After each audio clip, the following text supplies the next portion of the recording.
আসসালামু আলাইকুম, শুভ বিকাল বন্ধুরা, কেমন আছেন? আজকে দেখেন এই বাগানে কি সুন্দর ফুল ফুটছে।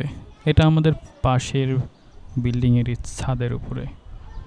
এই ফুলটার নাম কি জানি না, আপনারা কমেন্টে লিখে যাবেন। তো আজকে আমাদের পুঁই গাছের আপডেট জানাবো আপনাদের। সেই পুঁই গাছের আপডেট জানানোর পরে একটি কাহিনী বলবো, মজার কাহিনী, যেটা আমার স্ত্রী আমার সাথে ঘটাইছে। সেটা শোনার জন্য একটু ওয়েট করেন।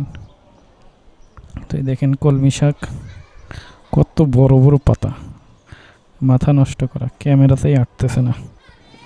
একটু জুম আউট করি দেখি। ও বেশি জুম করে ফেলছিলাম।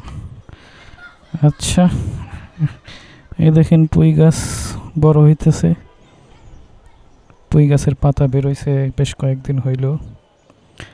আর এইখান দিয়ে দেখেন একটা কাঁকরোল গাছ বের হইতেছে। জীবনের প্রথম কাঁকরোল গাছ দেখতেছি বাস্তবে, দেখা যাক হয় কিনা। এটার ভিতরে নিমের তেল আছে, একটু ফালাইয়ে দেওয়ার মতো অবস্থা। আর এই লাল মাকড়ের অত্যাচারে আমার কলমি শাকের অবস্থা কিন্তু খুব খারাপ। দেখেন এই সাইডে ধরে নাই, যে কারণে ডান সাইডের গুলা কিন্তু বড় বড় হয়েছে, আর বাম সাইডের গুলা রোদ লাগে না, যে কারণে ছোট হয়েছে। প্লাস এই লাল মাকড় এইগুলা চুইসা খায়া শেষ করে ফেলছে। আর এইখানে আছে হচ্ছে রেইন লিলি, আর এটার ভেতরে রাখছি নিম অয়েল স্প্রে করার জন্য। আর এটা হচ্ছে আমাদের হাসনা হেনা গাছ। তো আচ্ছা, কাহিনীটা বলি, আমার বউ আমার সাথে কি ঘটাইছে। লুঙ্গি রোদে দিয়ে রাখছি, চেয়ার ধুয়ে দিছি। তো আমার বউ আসলে বাড়ি কিশোরগঞ্জ, কিন্তু সে বউ আমারে বলছে যে বাজার থেকে সিম নিয়ে আসো। তো আমি বাইসা বাজারে গেছি, সুন্দর সিম নিয়ে আসছি। একবারে দেখে শুনে ভালো বাজারের সেরা সিম যেগুলা, ওইগুলাই নিয়ে আসছি। তো আমার বউ ওই সিমগুলো দেখে বলতেছে যে কি সিম নিয়ে আসছো বাজার থেকে? হ্যাঁ, বাজার থেকে কি সিম আনছো? এইগুলা একটা সিমও ভালো না, সব সিমগুলা ফুটা। বাজার থেকে ফুটা সিম নিয়ে আইসো। আমি তো পড়ে গেলাম মহা বিপদে।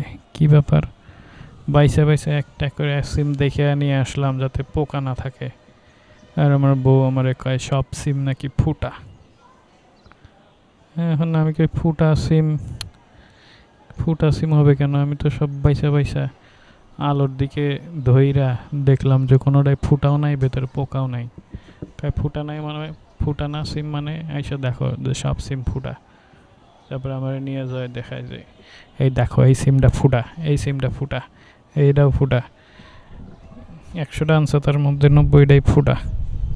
আমি কই যে 90টাই ফুটা মানে? কই ফুটা মানে বোঝো না? ফুটা মানে হইতেছে গিয়া বাত্তি হয়ে গেছে, এগুলো বিয়ে হয়ে গেছে, বুড়া হয়ে গেছে। তো আমার মাথায় পড়লো বাস। আমি বাইসা বিসিওয়ালা সিম নিয়ে আইলাম বাত্তি দেখা, আর কইতেছে যে ফুটা সিম নিয়ে আইছি। পরে বুঝলাম আসলে কিশোরগঞ্জে ফুটা মানে হইতেছে গিয়া বাত্তি। এরকম অনেক অভিজ্ঞতা হইতেছে আমার। ফুডা মানে বাত্তি, আরও অনেক ভাষা শিখতেছি, অনেক কিছুর সাথে পরিচিত হইতেছি। কিশোরগঞ্জের সংস্কৃতি, সিরাজগঞ্জের সংস্কৃতি একদম আলাদা। তো ভিডিওটা কেমন লাগলো সবাই জানাবেন, খারাপ লাগলেও জানাবেন, ভালো লাগলেও জানাবেন। আল্লাহ হাফেজ, আসসালামু আলাইকুম।